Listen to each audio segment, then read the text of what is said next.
Karena ada beberapa video itu pekerja-pekerja yang menyiapkan bambu-bambu itu, mereka mengakui bahwa ini adalah, untuk kepentingan Agung Sedai Group. Bukan satu 2 video, tapi itu beberapa ya. Ya, dan sertifikat HGB-nya juga akhirnya menegaskan itu ya? Betul, akhirnya terungkap kan, Mhm. dari HGB itu memang itu bagian dari anak perusahaannya Agung Sedai Group. Lalu yang berikutnya adalah ada yang sangat terkenal sebenarnya di Tangerang itu, yang tanda kutip ya, ditakuti, itu adalah Ali Hanafi Lijaya itu. Siapa dia?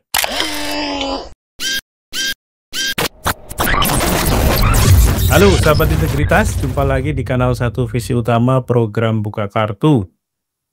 Kasus pagar laut PIK 2 terus menggelinding. Terakhir ada beberapa kepala desa ya di sekitar Kabupaten Tangerang, terutama yang sangat viral itu adalah Desa Kohot kalau tidak salah, di mana kepala desanya menolak untuk diwawancarai para jurnalis dan bahkan ternyata memiliki bodyguard gitu ya. Ada beberapa argumentasi balik yang disampaikan oleh pihak pihak PIK 2 melalui pengacaranya dengan mengklaim bahwa area laut yang dipagari itu dulu adalah tambak atau ada yang mengatakan juga sawah gitu ya. Nah ini tentu menjadi sesuatu yang menggelikan karena kalau berangkat dari citra udara dari tahun ke tahun yang kita juga sudah temukan itu datanya di sosial media, tidak ada itu tahapan atau proses abrasi ya di sekitar itu ya. Ya memang dari dulu itu adalah laut, kecuali 70.000 tahun lalu, di Ya. mana Sumatera dan Jawa masih menyatu gitu. Nah, untuk membahas agenda advokasi yang juga sudah dilakukan oleh teman-teman kelompok masyarakat dan terutama adalah organisasi masyarakat yang juga sangat concern dengan isu pelanggaran hukum atas pembangunan pagar laut yang ini disebabkan atau diakibatkan oleh mungkin proyek PSN PIK 2. Kita akan membahas kembali dengan Bung Gufron SHMH. Bung Gufron ini adalah Ketua LBH UMT Universitas Muhammadiyah Tangerang, juga merupakan Ketua Lembaga Riset dan Advokasi Kebijakan Publik di LBH AP Pimpinan Pusat Muhammadiyah. Ini sudah sangat terkenal karena dalam periode 12 hari ke belakang wajahnya muncul di mana-mana, tampil juga di berbagai macam diskusi, podcast, termasuk di televisi. Kita sapa dulu Bung Gufron. Bung Gufron, apa kabar? Baik, alhamdulillah Bang. Alhamdulillah baik ya. Terima kasih sudah mampir lagi di kanal kita. Ini juga sebagai salah satu cara kita untuk terus menyuarakan hal-hal yang berkenaan dengan isu publik ya. Nah, Bung Gufron, saya mendengar misalnya bahwa para pihak yang ini mungkin mewakili kelompoknya PIK 2 ini sudah mulai melakukan approach ya atau pendekatan nih kepada teman-teman termasuk kepada Bung Gufron. Ini bentuknya apa kalau boleh diceritakan? Ya memang beberapa waktu yang lalu saya dihubungi seseorang yang sangat saya kenal dan saya hormati, dan apa yang disampaikan insya Allah saya yakin bahwa beliau pernah dihubungi seseorang, ya mungkin katakanlah seorang mantan purnawirawan ya. Jadi intinya adalah berdasarkan info intelijen gitu, bahwa Gufron sudah masuk radar. Jadi artinya ini ada upaya-upaya atau pendekatan dalam bentuk mungkin memberikan sesuatu gitu ya, untuk supaya tidak lagi menyuarakan soal pagar bambu, soal HGB dan laut ya, soal PIK 2 dan lain sebagainya. Intinya Ya memang benar. nanya ini Gufron maunya berapa sih gitu ya? Ya saya nah, gitu. Bisa cepat kaya dong ini. Ya kita kan ingin cari keberkahan hidup Bang. Ya, siap.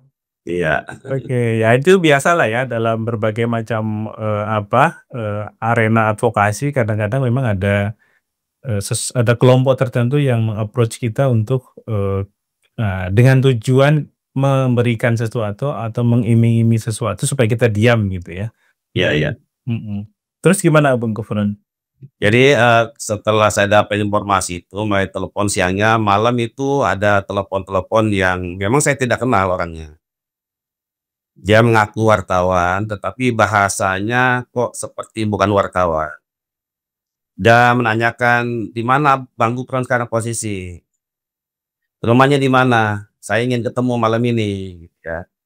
Kan saya berpikir langsung kan, "Oh ya mungkin ini ada kaitan dengan, waktu siangnya saya dihubungi itu."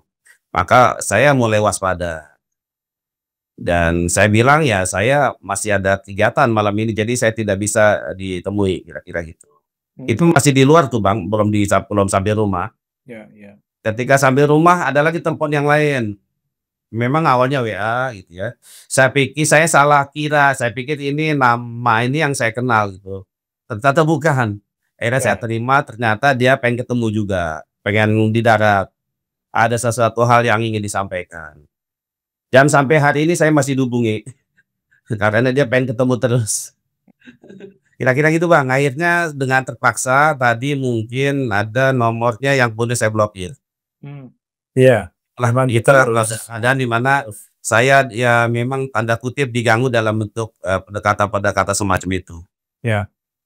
Ya ya, memang gangguan itu pasti akan selalu ada ya, apalagi kita berhadapan dengan, kekuatan modal ya, kekuatan akses juga, ke politik, kekuasaan gitu ya, yang ini juga tidak hanya melibatkan uang receh gitu ya di dalam, proyek besar ini gitu, tapi juga uang yang nilainya mungkin triliunan gitu. Bung Gufron kemarin kan dengan teman-teman juga membawa masalah ini ke, arena hukum ya, dengan melaporkan, pihak-pihak tertentu yang terkait dan bertanggung jawab terhadap, pemagaran laut, termasuk juga yang menjadi otak dari terbitnya sertifikat HGB di atas laut Tangerang ini. Ini kemana dan kira-kira, apa yang, menjadi inti dari laporannya? Nah ini kan sifatnya pengaduan ya, pengaduan resmi yang kami layangkan ke Mabes Polri, tentunya tidak sendiri ya, bukan kami dari LBH APPP Muhammadiyah, tapi bersama 9 lembaga atau organisasi masyarakat sipil lainnya. Ya ada PBHI, ada LBH Jakarta, ada Walhi, ada Kiara, dan yang lainnya lah. Jadi Mmm. cukup banyak. Nah itu kan pengaduan kita kan berdasarkan fakta Bang. Kita hasil investigasi penelusuran kita di lokasi pesisir Tangerang, di mana memang kita bersama teman-teman koalisi masyarakat sipil menelusuri itu pesisir pantai dan temukan memang ada pagar bambu yang panjangnya lebih dari 30 kilometer.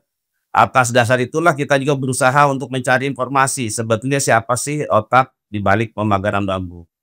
Nah, kita temukan itu, berseliweran di sosial media itu nama-nama yang kita duga bahwa ini adalah, dalang dari, pemagaran bambu. Itu belum ada itu soal kasusnya HGB, Bang. Jadi Mmm. waktu itu kita melaporkan yang terkait dengan pemagaran bambunya. Akhirnya kita sampaikan fakta-fakta itu disertai dengan bukti-bukti yang kita punya, foto, tangkapan layar gitu ya. Bahkan batang bambu kita juga bawa waktu itu ke Mabes Polri, potongannya. Jadi ada 7 nama Bang yang kita adukan ke Ya. Mabes. Oke. Nah itu, apakah sudah ada respon dari, Mabes Polri terkait dengan laporan teman-teman? Secara langsung kita belum dapat ya update-nya, tetapi dari media kita baca memang sudah diterima, sudah mengakui bahwa sudah menerima berkas pengaduan dari teman-teman dan, dari pihak Mabes, tentu akan melakukan semacam koordinasi sebetulnya dengan pihak terkait, salah satunya dengan KKP untuk, mencari informasi lebih detail soal, pengaduan kita. Mhm. Nah, terkait dengan sertifikat HGB yang kemudian muncul belakangan, apakah ini juga akan menjadi salah satu yang menjadi salah satu yang nanti akan juga dilaporkan misalnya kepada, penegak hukum? Ya ini kan terus berkembang ya, dari kasus pemagaran bambu terungkap soal HGB-HGB ilegal, palsu gitu, maka kami akan mempersiapkan terkait dengan pasal-pasal ya, atau termasuk orang-orang yang diduga terkait di balik HGB-HGB ini, kami sedang menyusun, konstruksi hukumnya. Karena yang kemarin kita ke Mabes itu kan hanya kita jerat dari 2 undang-undang saja, Bang. Hmm. Undang-undang tentang pengelolaan wilayah pesisir, ya, dan pulau-pulau kecil, dan undang-undang tentang rencana tata ruang. Tapi karena dengan ada HGB, maka kita nanti juga akan masukkan undang-undang tentang tipikornya juga di situ. Ya, karena Dalam waktu dekat coba kita lihat apakah perlu ke Kejaksaan Agung, kita lihat nanti perkembangannya. ya oke. Karena ada info juga yang beredar ya di sosial media bahwa Kejaksaan Agung sudah menerbitkan surat perintah penyelidikan gitu ya terkait dengan masalah ini. Kita belum tahu apakah surat itu adalah surat yang valid, artinya memang resmi diterbitkan oleh kejaksaan atau atau mungkin sesuatu yang palsu, kita belum tahu juga ya.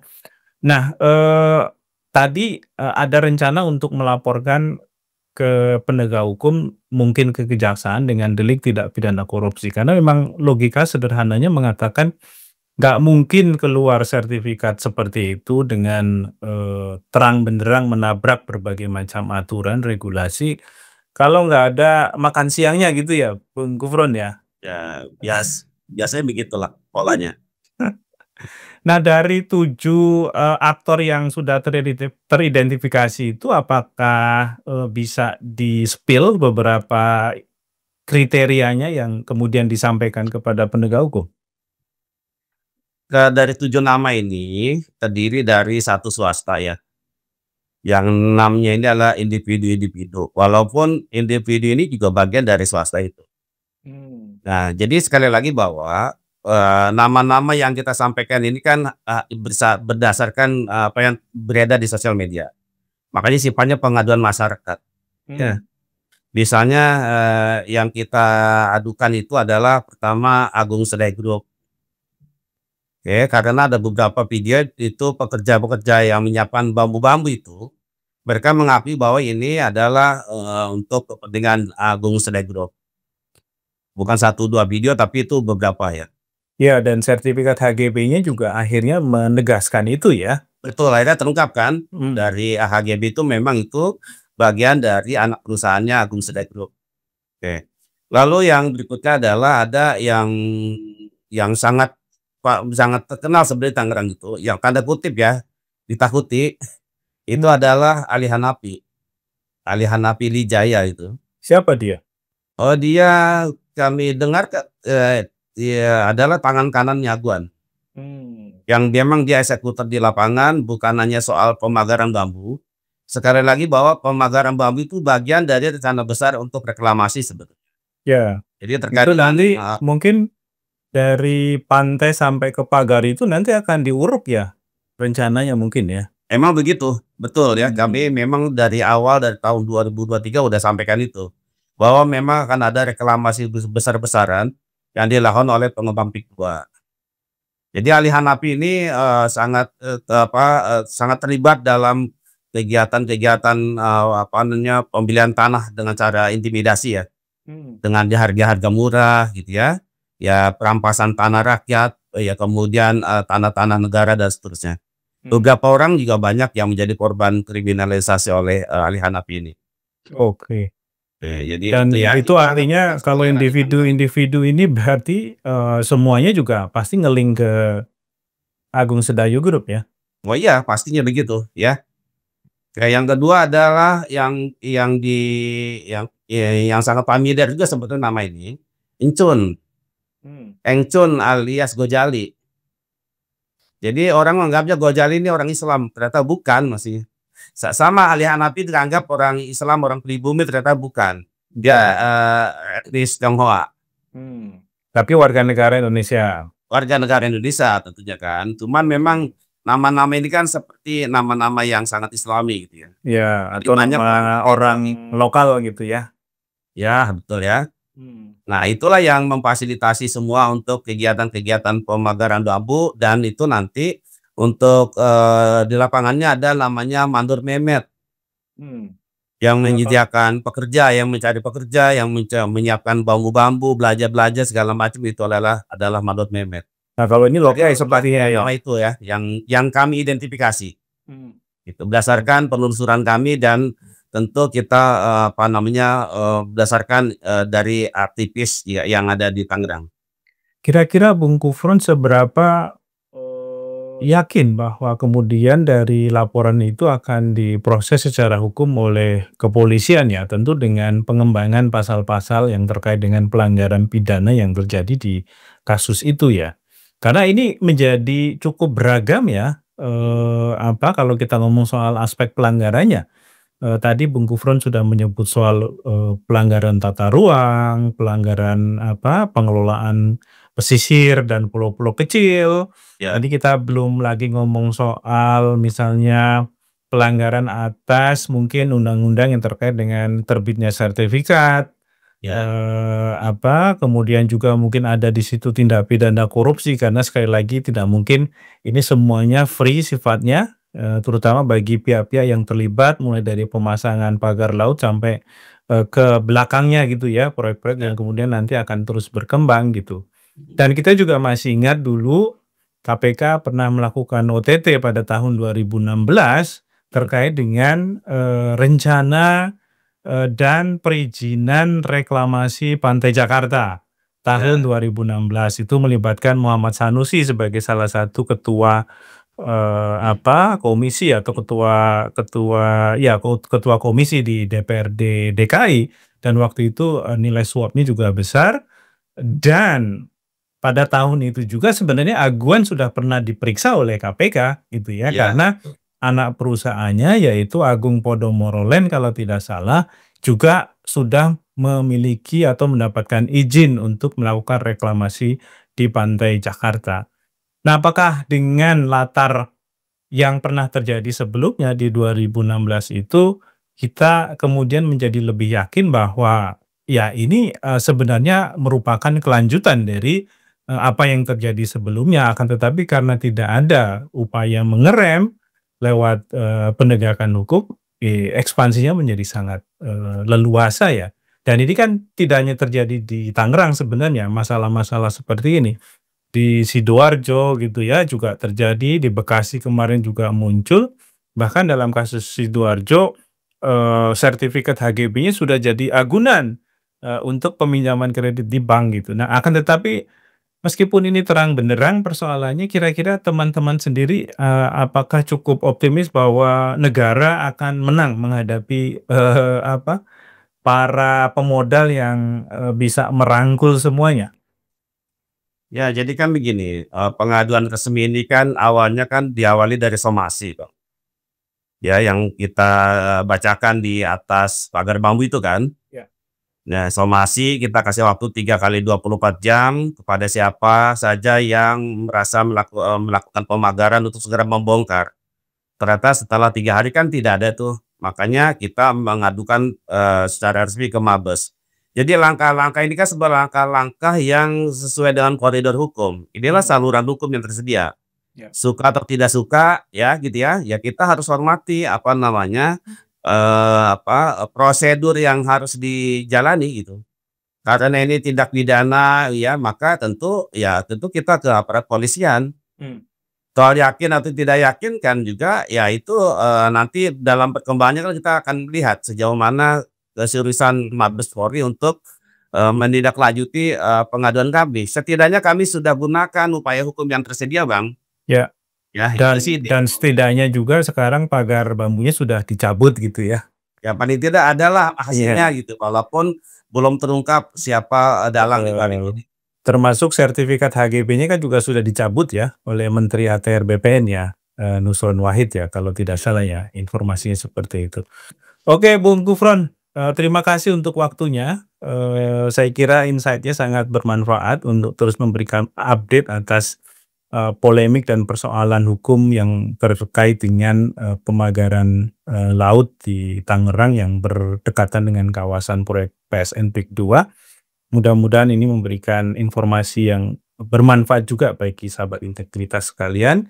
Kita kembali lagi di lain waktu, sampai jumpa.